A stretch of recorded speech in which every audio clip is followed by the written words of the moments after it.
Hi all. So ఈరోజు నేను ఒక పవర్ఫుల్ టెక్నిక్ గురించి చెబుదాం అనుకుంటున్నాను.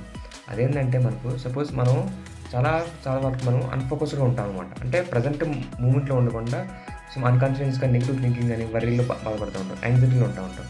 సో అలాంటి స్టేట్‌లో ఉన్నప్పుడు మనం ప్రజెంట్ మూడ్‌లోకి రావడానికి ఈ టెక్నిక్ ఉపయోగపడుతుందనమాట. ఈ టెక్నిక్ నేను వాడుతూ ఉంటానండి. చాలా మంది నుంచి వాడతాను. అది నేను చెప్పాలనుకుంటున్నాను. ఈ టెక్నిక్ ఏంటంటే ఎక్కడైనా వాడొచ్చండి. ఇంట్లో కూర్చోవచ్చు, కాలేజీలో కానీ, ఆఫీస్‌లో కానీ, అది కొంతమంది గ్రూప్‌లో ఉన్నా కానీ జర్నల్ కూడా చేసుకోవచ్చు. కూర్చొని చేసుకోవచ్చు, నుంచొని చేసుకోవచ్చు, అదే పొడుగున కూడా చేసుకోవచ్చు అనమాట. అదే 5, 4, 3, 2 టెక్నిక్. అంటే మన యొక్క సెన్సర్స్ని యూజ్ చేసుకొని మనం ఈ టెక్నిక్ వాడతాం అనమాట.